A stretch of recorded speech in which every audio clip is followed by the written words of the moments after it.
지금 우리의 상황을 볼 때 500km, 1000km 안 지역만 생각하면 답이 안 나와요. 그리고 설명도 안 되고요. 저는 제가 주장하고 있는 이 큰 딜의 대상이 될 수 있다고 생각합니다. 자, 그럼 제가 이어서 좀 질문을 드릴게요, 박사님. 네. 그러면은 지금 양안 관계, 중국과 타이완이 전쟁이 나고 확전이 될 거라고 보거든요. 미국이 참전을 할 거고, 일본도 당연히 참전하는 건 사실상 거의 기정사실화가 된 거고, 우리나라는 이제 어떻게 될지 모르겠습니다만은, 과연 이게 어디까지 확전이 될까, 전쟁터가 될까, 좀 이런 건 좀 궁금하거든요. 일단 국가별로 생각을 해보면요. 미국이 전쟁을 하면 언제나 이제 전 세계 국가들이 뜻을 같이 한다, 이런 명분을 만들잖아요. 그래서 다국적군을 만들지 않습니까? 그럴 때마다 이제 빼놓지 않게 참여하는 게 영국, 캐나다, 호주, 이런 파이브 아이즈 국가들이죠. 그리고 이번에는 일본이 적극적으로 이제 참여를 할 거고요. 그리고 호주가 이제 참여를 하겠죠. 그리고 멀리서 바라보면서 숟가락을 얹고 싶은 나라들, 프랑스, 뭐 이탈리아 이런 데서 적당한 숟가락만, 적당한 순간에 배 한 척 보내고 우리도 참전했다. 아니면 의무 지원해주고. 그러면서 나중에 전쟁 끝나고 나면 우리도 승전국이다. 이제 이렇게 하고 싶은 나라들이 이제 숟가락을 올릴 거고요. 그런데 중국 쪽에서는 그렇게까지 싸워줄 나라가 별로 잘 안 보이죠. 그쵸. 끼해봐야 러시아나 뭐 있을 수 있겠습니다만 걔들은 또 우크라이나전에 지금 발이 묶여 있으니까. 우선 공식적으로 중국과 군사 협정을 맺고 있는 나라는 북한이에요. 근데 북한이 중국을 도와서 싸운다, 이걸 생각하기가 조금 어렵죠. 부담이 될지 도움이 될지 알 수 없는 정도의 그 수준이니까요. 러시아는 군사협정이 있든 없든 간에 사실상 돕겠죠. 그리고 이란 같은 나라 멀찌감치 있으니까 어차피 저쪽에서 싸우는 거 나한테까지 탄알은 안 날라오는 거고, 그러니까 목소리로 이제 참여를 하고, 걔들이 이제 그쪽 입장에서는 숟가락 조금 얹는 친구들이 생기고, 파키스탄이나 뭐 이런 그렇죠. 그 대신 이제 에너지 공급 같은 거를 계속 지원을 하겠죠. 전 세계에서 그 독자 전쟁이 가능한 국가가 두 개라고 그러거든요. 미국과 러시아. 이유가 식량, 에너지, 무기, 이 세 가지가 자급자족이 되는 나라가 이 두 나라밖에 없다고들 그래요.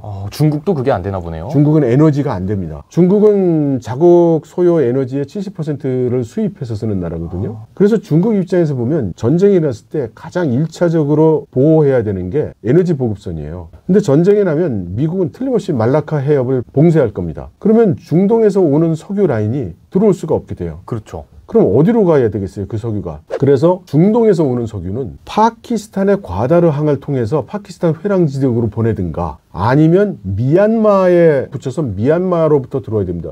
근데 우리나라에서 별로 신경 안 쓰던데요. 미얀마에 그래서 가스 파이프가 건설돼 있어요, 이미. 그걸 누구하고 했냐면 미얀마 군부하고 협력해서 그걸 만들었어요. 그러니까 미얀마에서 쿠데타 났을 때 중국이 미얀마 쿠데타를 지지하겠습니까? 안 하겠습니까? 하겠죠. 지지해야죠. 이게 뭐 자기 편이고 자기 목숨줄에 가까운데. 그렇죠. 그래서 그렇게 되는 거예요. 그렇게 국가 정세가 또 한편으로는 러시아의 에너지를 가져오기 위해서 파워 오브 시베리아, 시베리아의 힘 이라는 프로젝트를 하고 있는데, 그건 시베리아에 있는 그 가스관을 건설해 가지고 대량으로 중국에 데려오고 있죠. 또 한 지역, 시베리아 중부 지역에서부터 몽골을 지나서 중국의 중부 지역으로 끌어오는 파워 오브 사이베리아 2가 지금 진행 중이고, 그래서 지난번에 몽고 대통령, 푸틴, 시진핑 주석이 만나서 합의를 봤죠. 거기 통과하고 파이프라인은 우리가 져주고 통과세 얼마 줄게. 이렇게 해서 이제 조건이 다 끝났어요. 이제 그게 이제 진행이 될 거예요. 그렇게 해서 중국은 전략적으로 에너지 보급 라인을 확보하고 있는 거죠. 그러면은 결국에는 중국이 타이완을 공격하면은 점점점 참전국도 이렇게 좀 숟가락 얹고 이런 애들까지 하면 거의 세계대전 수준까지 갈 수도 있겠네요. 적어도 10개국 이상이 참전을 하게 될 것이기 때문에 아마 역사는 제3세계대전으로 기록할 가능성도 꽤 있습니다. 그 양안전쟁이 일어나면은 박사님이 예측하시는 시나리오가 좀 있을까요? 그 중국이 어떻게 타이완을 공격할 것이냐. 이제 이 시나리오는 여태까지 많은 분들이 의견을 제시를 했는데, 저는 대체로 그 동의를 하지 않습니다. 왜냐하면 지금까지 제시된 그 시나리오들은 대개 비슷해요. 1차적으로 중국에서 대량으로 미사일을 날려서 타이완을 쑥대밭을 만들고, 그 다음 항공기가 출격해서 공습을 해서 남아있는 것들 다 부시고, 그리고 대규모 함대가 해협을 넘어가고 상륙을 해서 교두보를 확보하고, 그 교두보를 통해서 물자와 병력이 끊임없이 들어오면서 타이완 내륙을 쓸어버리는, 이것이 이제 일반적인 시나리오입니다. 근데 저는 여기 큰 의문을 가지고 있어요.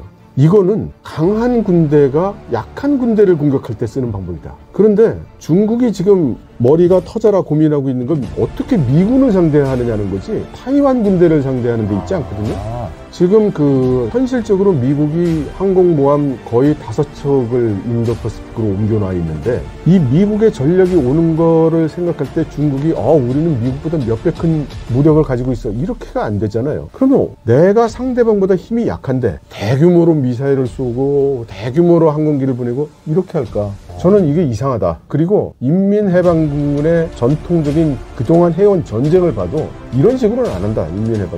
인민해방군은 비정기전, 게릴라전, 통상적이 아닌 방식으로 전쟁을 하는데 익숙하고 또 그런 걸 잘하는 군대지 대규모로 로마 병정 진군하듯이 이런 식으로는 안 한다. 그래서 저는 우리가 생각한 방법으로는 절대 공격하지 않을 것이다. 예를 들어 작년에 중국이 끊임없이 항공기를 대만 영공으로 보내고 있거든요. 바로 며칠 전에도 31대의 항공기가 대만 근처에서 지금 그쵸.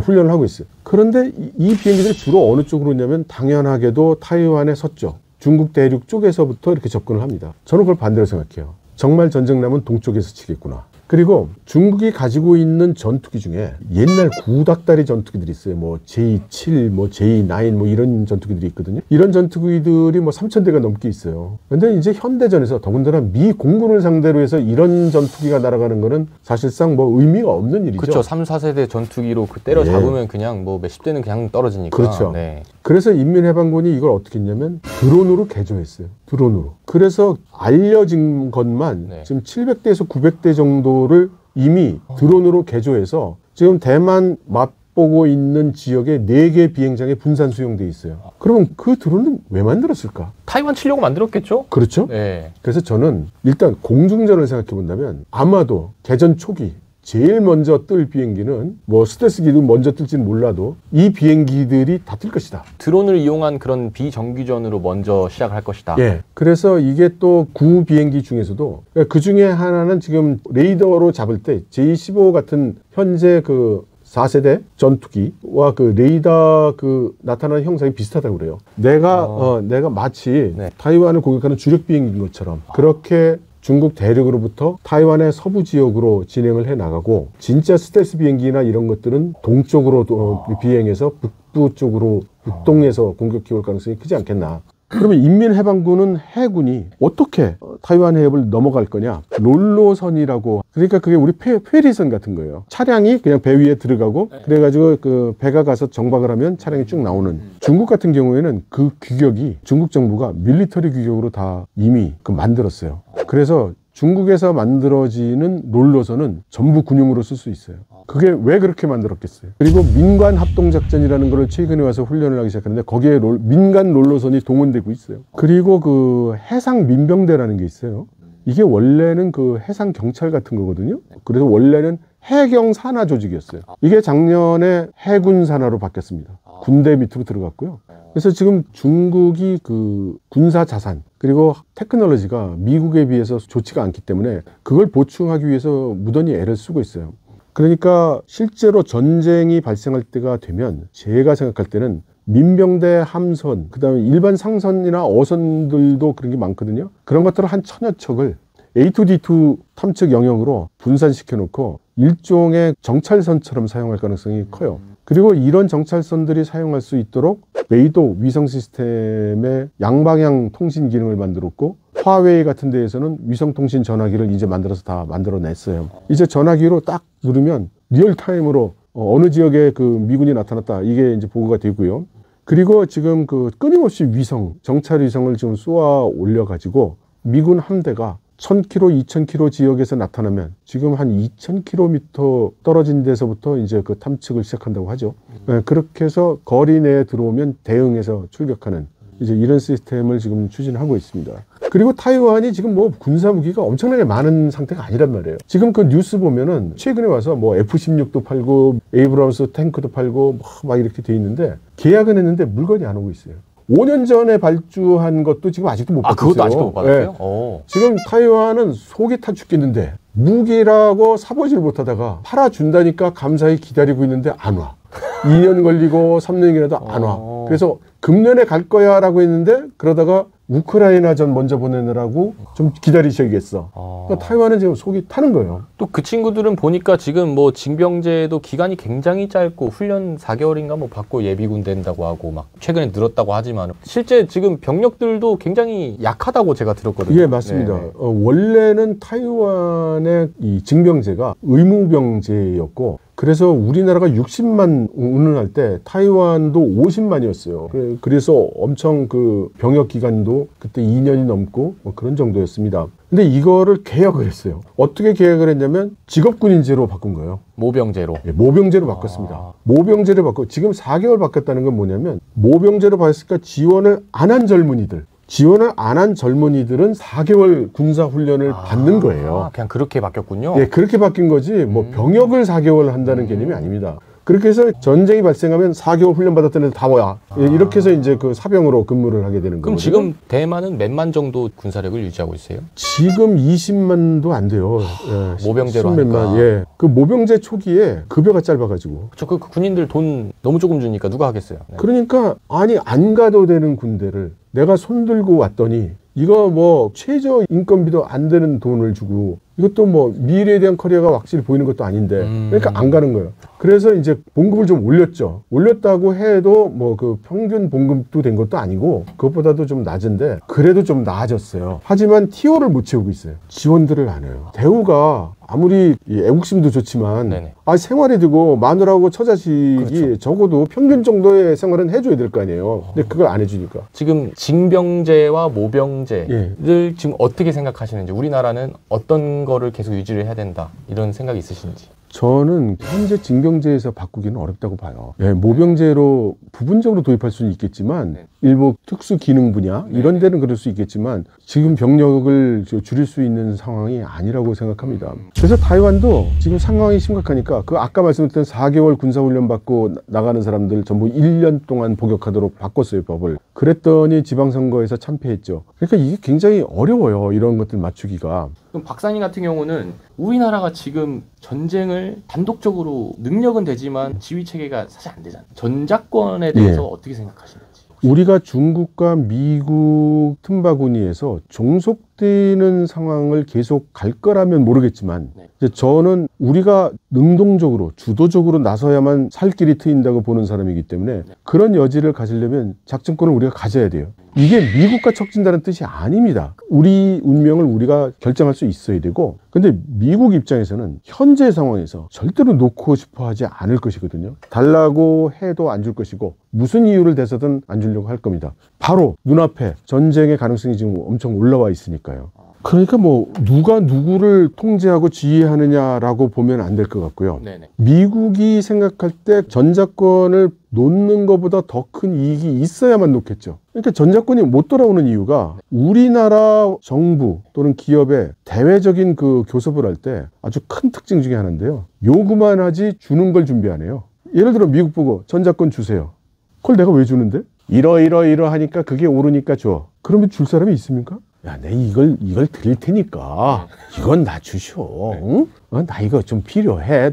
너도 이거 필요하잖아. 이래야 얘기가 되지. 그럼 박사님이 생각하셨을 때는 우리가 뭘 줄 수 있다고 생각하세요? 카드를. 저는 제가 주장하고 있는 북침이 전작권을 돌려받을 수 있는 큰 딜의 대상이 될 수 있다고 생각합니다. 그럼 미국, 네가 북한 공격할래? 나는 저 타이완 가서 싸울 생각이 없어요. 내가 왜 천리 만리 바깥으로 나가서 우리 젊은이들이 왜 거기서 피를 흘려야 되는데. 피를 흘린다면 난 조국의 땅에서 흘리겠어. 그리고 중국이 타이완을 공격하는 건 타이완의 일단 직접적인 위협이고 너한테는 간접적인 위협이지만 북한 핵 공격은 너한테 직접적인 위협이잖아. 내가 그거를 없애주겠다는데 당신은 이렇게 손가락 빨면서 아이 니들 그러면 안 되는데 내가 곤란한데 이러고 있으면 돼. 내가 알아서 다 저를 핵 줄게. 나중에 뭐 원조나 좀 해주고. 그래. 전작권 없어야 너는 안 낀 걸로 되잖아. 뭐 이렇게 유도할 수도 있지 않나. 제가 제시하는 방법이 꼭 맞으리라는 법 없어요. 이런 의사결정을 하기 위해서는 알아야 될 정보에 접근을 이제 못하는 것도 많을 거고요. 단지 이제 저는 그걸 주장하고 싶은 거예요.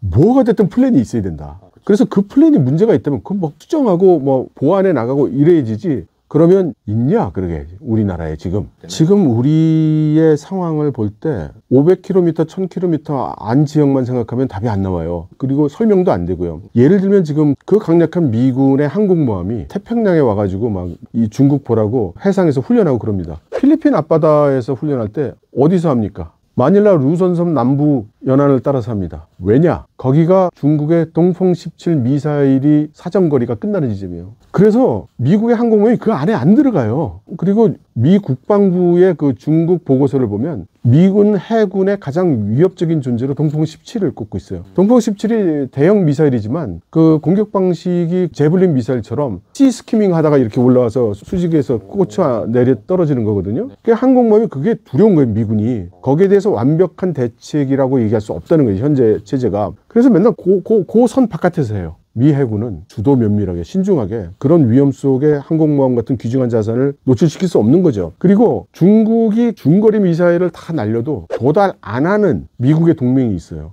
그게 호주입니다. 호주는 그러니까 막 중국 보고 야 덤벼 이러는 거예요. 중국이 아무리 미사일 쏴봐야 안 와.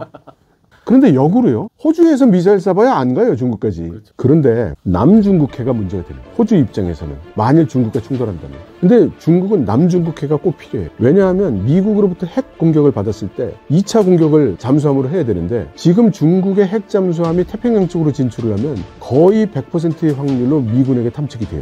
근데 최근에는 좀 빠져나가는 케이스가 점점 늘어나고 있다고 합니다. 아무튼 중국 인민해방군 입장에서는 비교적 안전하게 나갈 수 있는 바다가 남중국해예요. 근데 남중국해에서 공격을 하면 호주가 사정거리 들어오잖아요. 그러면 호주가 그걸 방어를 해야 돼요. 근데 그 방어를 하는데 상대방은 핵잠이야. 그리고 미국이 작전하는데 따라 붙으려도 항공모함의 속도를 맞추려면 핵잠이어야 돼. 그러니까 호주는 핵잠이 필요하죠. 그래서 핵잠수함 그렇습니다. 그러니까 호주는 핵잠이 필요해요. 그러니까 영국에서 핵잠 만들고 핵 기술 미국에서 공여받고 그래서 호주는 외교를 풀어가는 거죠. 그렇게 이제 큰 바둑이 두어지고 있는 거죠.